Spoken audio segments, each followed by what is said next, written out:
우리가 이렇게 길을 잃어버린 경우, 그것은 말 그대로 내가 어디 있는지를 모른다는 거죠.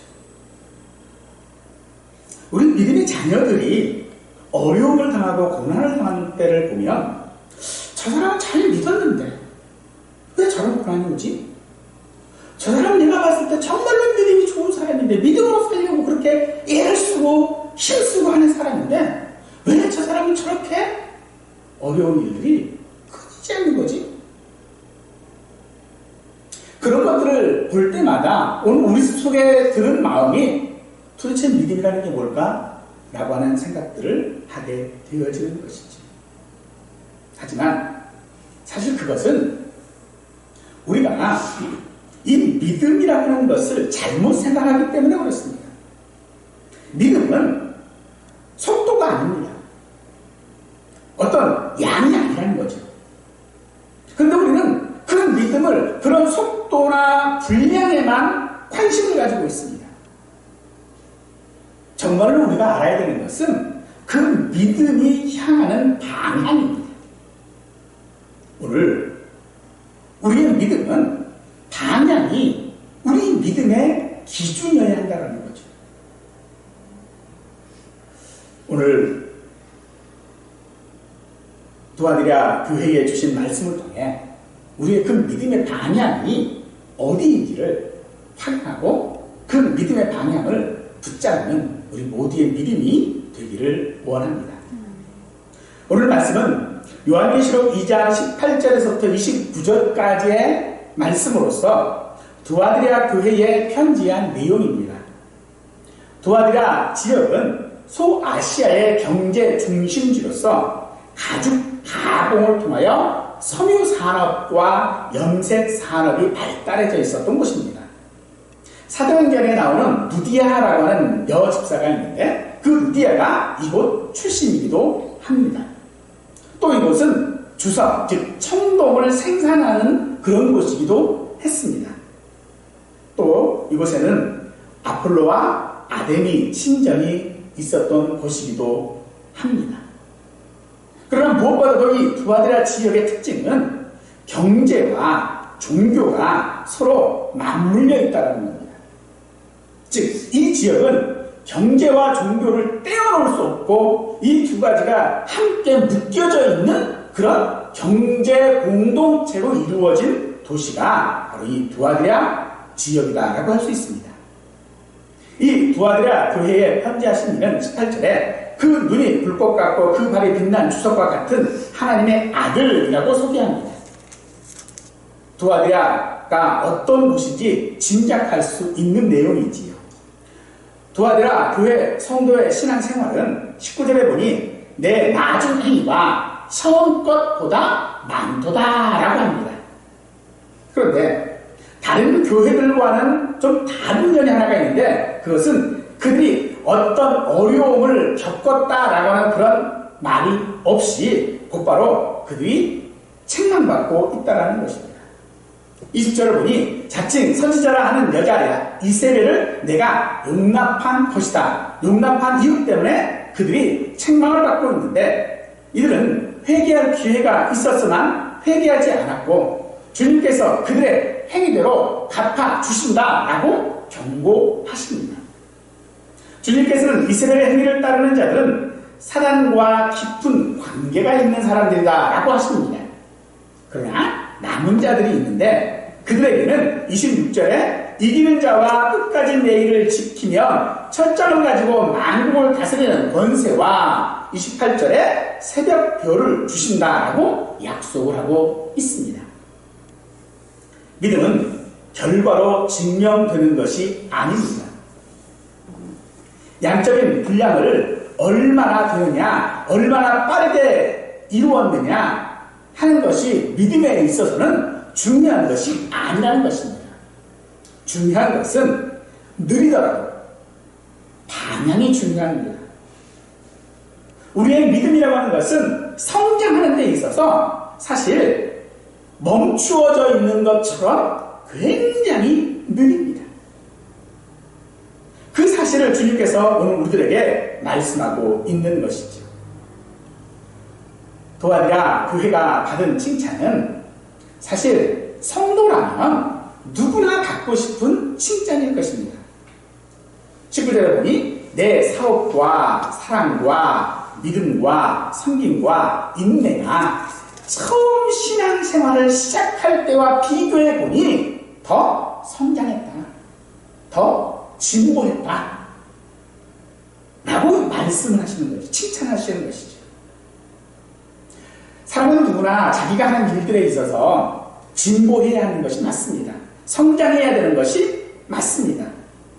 그래서 사람들은 자신의 모든 일들 가운데 그 일들이 마치 용두사미로 끝나는 것을 그리 원하지 않습니다.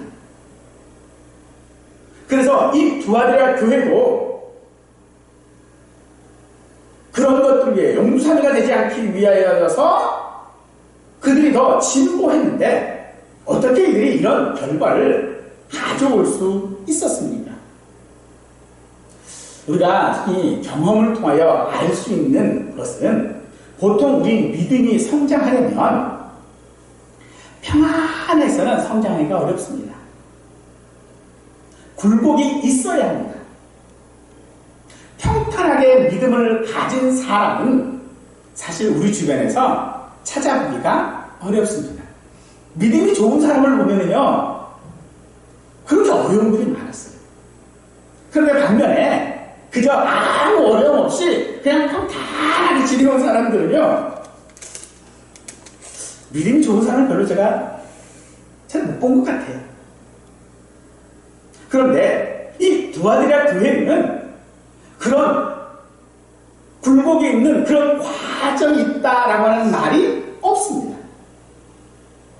소아시아의 다른 지역처럼 이곳에도 우상의 신전이 있었고 황제의 신전이 있었습니다.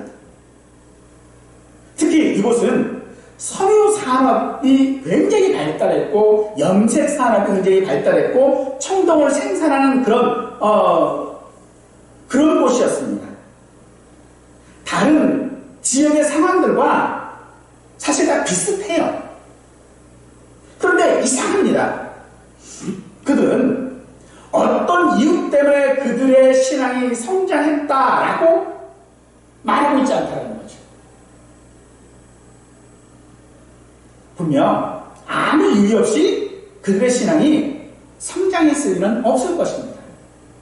그러면 그들이 신앙이 성장할 수 있었던 힌트를 우리가 좀 얻어야 될 터인데 그 힌트를 우리가 찾아볼 수 있습니다. 바로 그것은 그들의 신앙에 대하여 말하기를 질적인 표현이 아닌 양적인 표현을 써서 많도다라고 하고 있다는 거죠. 사실 믿음은 크다, 믿음이 크다, 혹은 믿음이 작다, 이렇게 우리가 보통 표현을 하지요. 즉 질과 양을 동시에 사용하되 양은 기본이에요.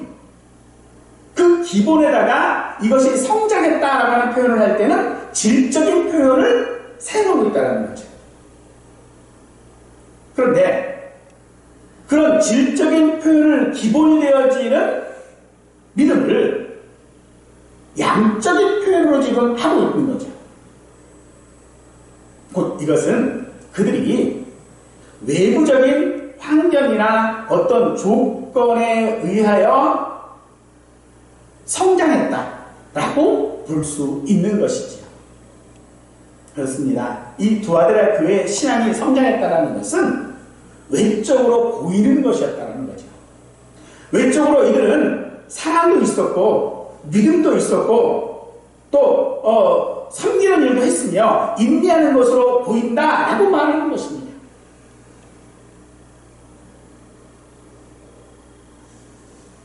그런 성장 과정이 없는 신앙, 성장할 수 있는 어떤 조건들이 없이 성장한 것들, 이건 겉으로 보기에는 아무 문제가 없는 것 같아요. 하지만 안으로는 상당히 심각한 문제를 안고 있음을 우리는 예수님께서 그들의 신앙을 곧바로 책망하고 있다라고 하는 것에서 알 수 있는 것입니다. 두아드라 교회가 받은 책망은 자칭 선지자라고 하는 이세벨을 용납하고 음행하고 우상의 재물을 먹고 회개하지 않은 것입니다. 이들의 신앙은 자신들의 그런 경제적 여건과 연관되어져 있었다는 것입니다. 즉 자신의 경제적인 면이 좋아지면 신앙도 좋아진 것 같아 보였다는 것입니다. 이것을 두아드라 교회가 이세벨을 용납했다라고 표현하는 것입니다. 이세벨은 누구입니까? 이세벨은 북이스라엘 7번째 왕이었던 아합의 아내입니다. 그는 이방인인 시돈 왕의 딸로서 이스라엘을 바알과 아세라를 섬기도록 길을 열어놓은 장본인이에요. 그러나 이세벨이 유명한 것은 그가 바알과 아세라를 섬기는 일들을 주도했기 때문이 아니라 사실 나봇의 포도원 사건 때문이지요. 이세벨은 나봇의 포도원을 부당한 방법으로 자기 것으로 만들었지만 그것을 마치 정당한 것으로 만들어서 하나님의 방법, 하나님께서 구원하시는 방법, 우리가 하나님을 믿는 방법, 하나님께서 우리에게 제시해 주신 은혜, 이런 것들을 멸시했다는 것입니다. 이스라엘은요, 기본적인 토지법은 모든 토지는 다 하나님의 것이기 때문에 사고 팔 수 없는 대대로 이어져 내려와야 할 유업입니다. 그래서 그들에게는 항상 안식년 제도가 있어서 또 희년 제도가 있어서 모든 땅은요 다 다시 주인에게로 돌아가야 돼요. 그래서 거기는 땅을 사고 파는 게 아니라 몇 년 동안 빌려 쓰는 거예요. 빌려 쓰는 값을 지불하는 거예요.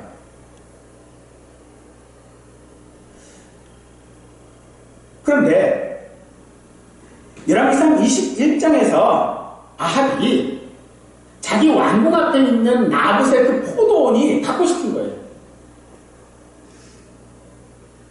그래서 나봇한테 야 내가 너 몇 년 동안 내가 좀 임대 좀 하자 한 게 아니고 그거 나한테 팔아라 한 거죠. 하지만 아합이 말합니다. 내가 이 땅값을 더 쳐주겠다. 내가 다른 땅도 주겠다. 하지만 나봇은 그 땅은 유업이기 때문에 그렇게 할 수 없다라고 하다가 결국은 죽습니다.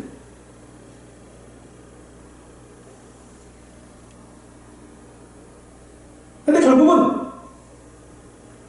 이 이세벨이 하나님께서 정하여 주신 방법들을 무시하고 그것들을 자기 것으로 지금 만들어버리는 거죠.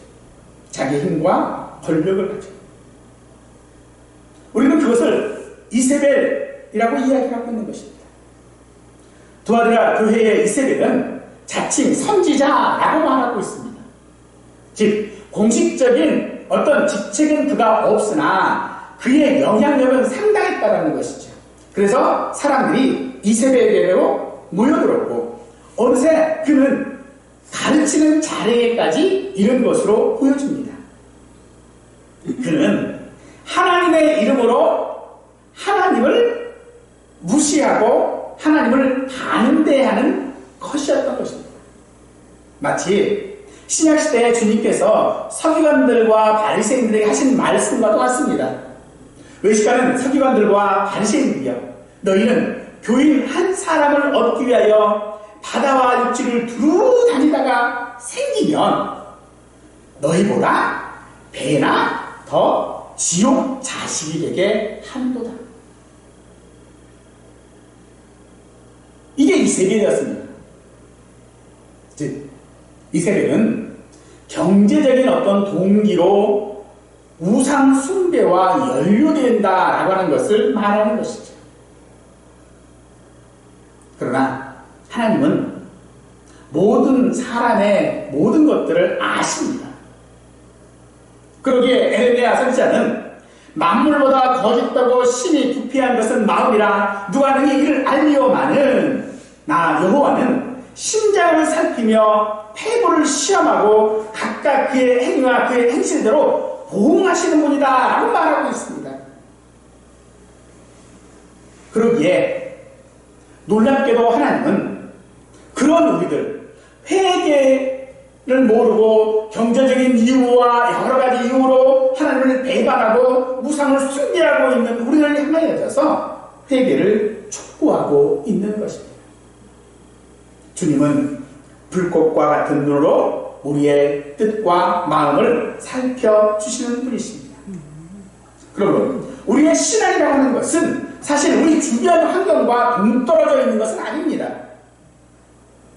그런데 이 두아디라 교회는 물질이 있고 없으니 그들의 신앙의 온도계가 되었던 것이라는 거죠.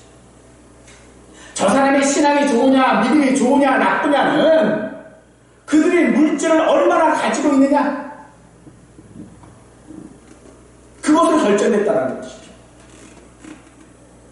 그런데 주님은 그것에 대하여 우리에게 회개하라고 말씀하시고 돌이키라고 말씀하고 있는 것입니다. 그럼에도 이 두아디라 교회에는 이 세대를 용납한 사람만 있었던 것은 아닙니다. 24절에 교훈을 받지 않고 소위 사단의 깊은 것을 알지 못하는 그런 성도도 있었습니다. 주님은 그들에 대하여 남은 자들에게 다른 짐은 지우지 않고 25절 다만 너희에게 있을 것을 내가 올 때까지 굳게 붙잡으라 라고 말하십니다. 사도행전 15장에 보면 이방인들이 예수 그리스도를 막 믿기 시작하는 그때에 유대인들이 불만을 제기합니다. 왜 저들은 하나님의 율법을 지키지 않느냐? 많은 토론들이 있었고 많은 이야기들이 있었을 때에 사도행전 15장에서는요 그들에게 무거운 짐을 지우지 않기로 결정하죠. 이어서 무거운 짐은 어떤 것입니까? 율법을 지키는 것이라는 거죠. 율법을 지키는 것이 무거운 짐이라는 거예요. 다른 얘기로 하면 예수님을 믿는 그 믿음에는 조건이 없다라고 하는 것입니다. 우리가 어떤 조건으로 구원받았지 않았다라고 하는 것을 말합니다. 그러기에 은혜로 구원받은 것에 무거운 짐을 지을 필요가 없는 것처럼 너희가 은혜로 구원받았기에 너희에게 다른 짐을 지을 필요가 없다라는 것입니다. 하나님의 은혜는 조건이 없습니다. 이것이 오늘 우리가 가져야 할 믿음입니다. 바로 은혜로 구원받았음을 지키는 것이라는 것입니다. 이것이 유업입니다. 거기에 다른 것이 없습니다. 나무새 포도를 팔지 않은 이유는 그것이 유업이기 때문이었던 것처럼 오늘 은혜로 우리가 구원받았다라고 하는 것은 우리 믿음의 기본입니다. 그런데 우리는 이 기본에다가 좀 더 잘하고 싶은 유혹을 자꾸 받습니다. 하지만 주님은 우리에게 더 잘하라고 하지 않으신다는 거예요. 그저 내가 은혜로 알고 그 은혜에 대하여 보답하려고 하지 말고 감사하기를 원하신다는 거예요.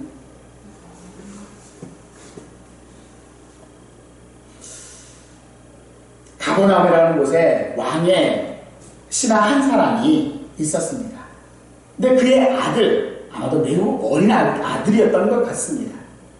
병이 들어서 거의 죽게 되었을 그때에 예수님께서 갈릴리 가나에 오셨다라고 하는 소식을 듣고 예수님을 찾아와 아들을 고쳐주기를 간청했습니다. 이 가나와 가버나움의 거리는 좋기 하루길 이상이었습니다. 그의 신하는 사경을 헤매는 아들 앞에서 자기의 그 모든 것이 아무 소용없다는 것을 알았습니다.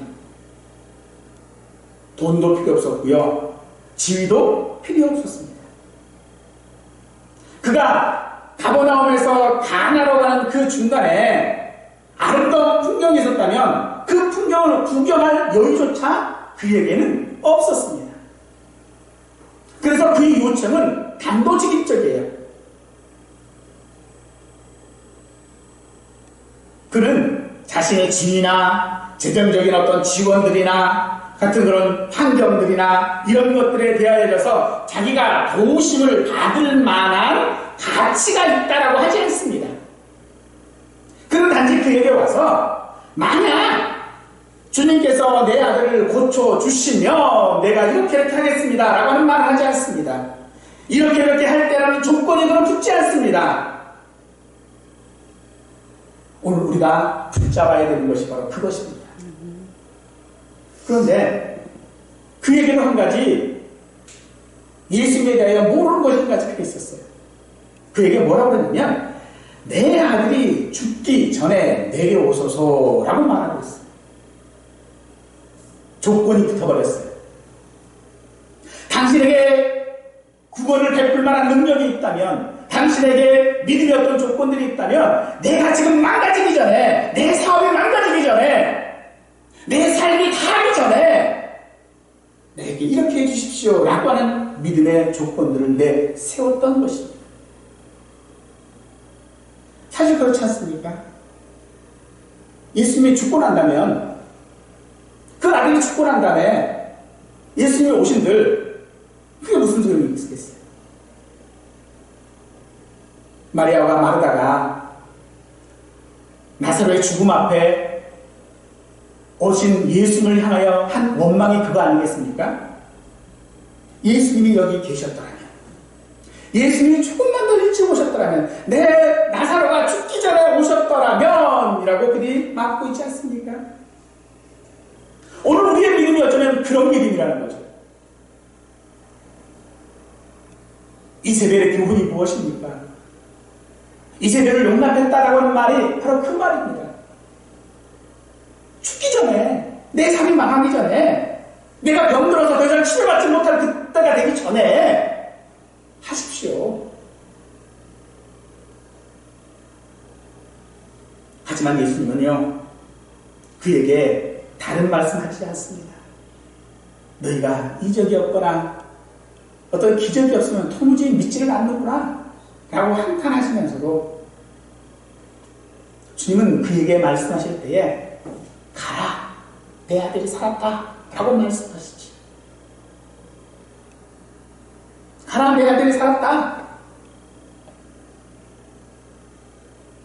근데 또 놀라운 것이 이 신하가, 아니 무슨 말씀입니까? 예수님이 오셔야죠. 아직 예수님은 가지도 않았는데 무슨 얘기입니까? 내가 이 말을 지금 믿어야 되나? 내가 믿고 그냥 다시 돌아가야 되나? 좋게 하는 길인데 하는 길도 갔다가 아들 안 나와 있으면 어떡하지? 그런 걸 전혀 기록하지 않습니다. 단지 그가 믿고 갔다라고 말합니다. 오늘 우리의 믿음은 어디에 있습니까? 가나에서 다시 가버나움으로 가는 그 길 어디에 우리의 위치가 있습니까? 아니요. 그 위치가 있는 것이 중요한 것이 아닙니다. 방향이 중요합니다. 그는 믿었습니다. 그게 방향이에요. 그래서 주님은 오늘 우리에게도 이기는 자와 끝까지 내 일을 지키는 그에게 만국을 다스리는 권세를 주시겠다라고 말씀하고 계셨고, 또 28절에서는 새 특권을 주신다라고 말씀하고 계십니다. 이기는 자라고 하는 것은 전쟁에서 승리한 자라고 하는 것을 말하는 것이 아니라 이세벨의 그런 유혹을 극복한 자, 즉 방향이 어디인지를 정확하게 알고 가는 사람, 경제적인 손해를 감수하면서도 그 행위를 굳게 붙잡으라고 격려하고 계십니다라는 거죠. 살기 어렵다, 그래서 어쩔 수 없었다 라고 하는 그런 핑계를 하지 말라는 것입니다. 내 일을 지키는 것이라고 말씀하고 있는데, 이것은 바로 주님께서 하신 일을 변형시키지 않는 것을 말하는 겁니다. 내 편리대로 바꾸지 않는 것을 말한다는 것입니다. 또 우리가 새벽별을 주시겠다라고 약속을 하고 계시는데, 이 새벽별은, 여기서 말하는 이 새벽별은 우리가 새벽녘에 볼 수 있는 별, 금성을 말하는 거예요. 근데 이 금성, 새벽별의 동쪽 하늘에서 볼 수 있는 이 새벽별은 선원들이 방향을 잡을 때 나침반과 같이 사용했던 것이 그 새벽별이에요. 즉, 주님은 오늘 우리에게 우리가 믿음으로 구원받았다라고 하는 그 사실을 붙잡고 있다면 우리의 가는 방향을 주신다는 겁니다. 그러므로 우리가 무엇을 섬기고 있는지를 알아야 합니다. 그들은, 두 아들의 교회는, 이 세대를 용납한 그들은 권세와 능력의 예수님이 아니라 물질, 즉 만몬이라고 하는 우상에게 자신들을 맡기고 있었던 것입니다. 사실 물질이 없으면 우리는 하고 싶은 것을 하지 못합니다.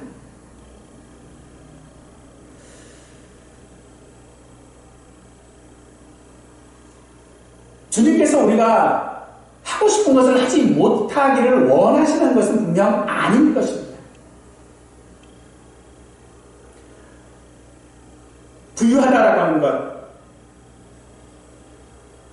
즉 물질은 우리 신앙에서 어쩌면 무시하고 살 수 없는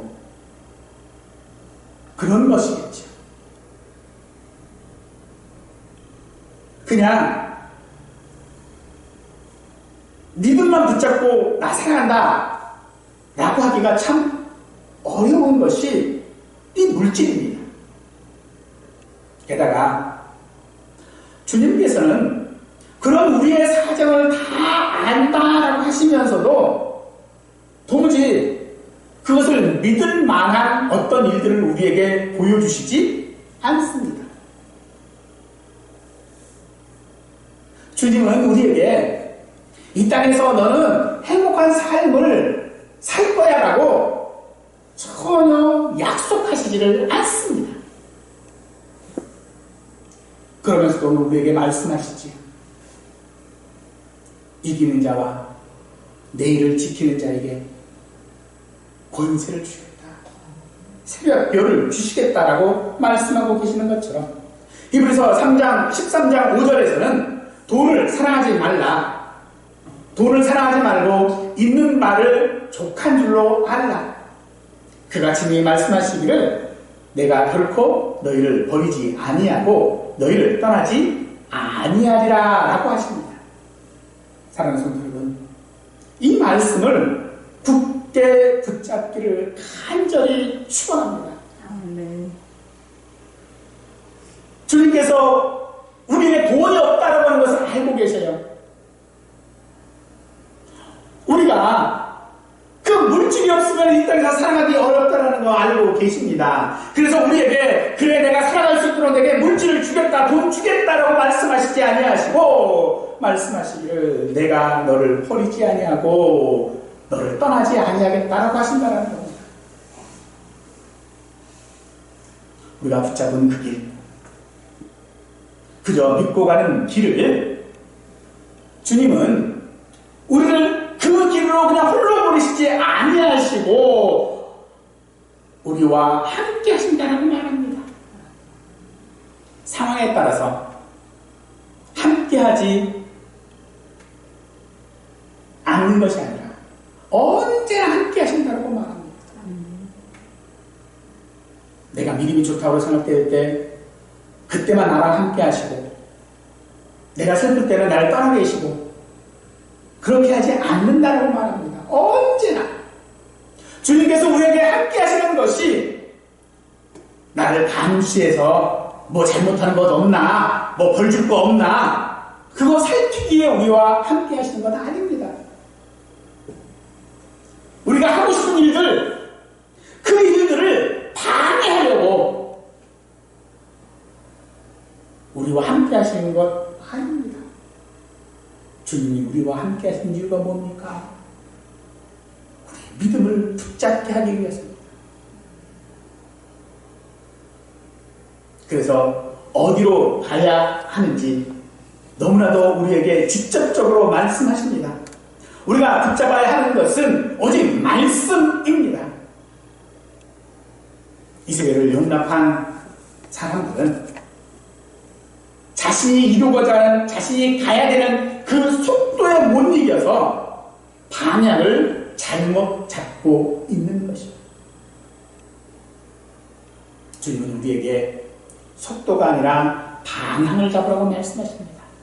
방향을 놓치지 말아야 한다고 말씀하십니다. 그러므로 이 세계를 용납하는 방향은 그것이 무엇이 되었던 간에 그것은 잘못된 것입니다.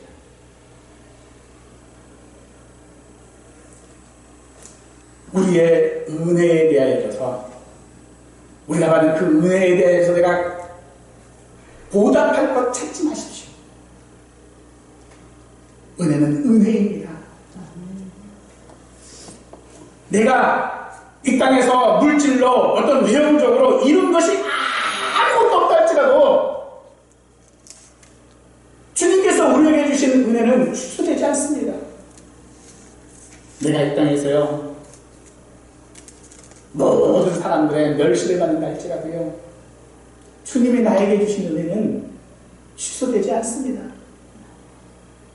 그러므로 사랑하는 성도 여러분, 그 은혜를 붙잡기를 원합니다. 경제적으로 내가 편하면 신앙생활을 잘할 것 같지요. 내가 돈 좀 많이 있으면 이것저것 많이 할 수 있을 것 같지요.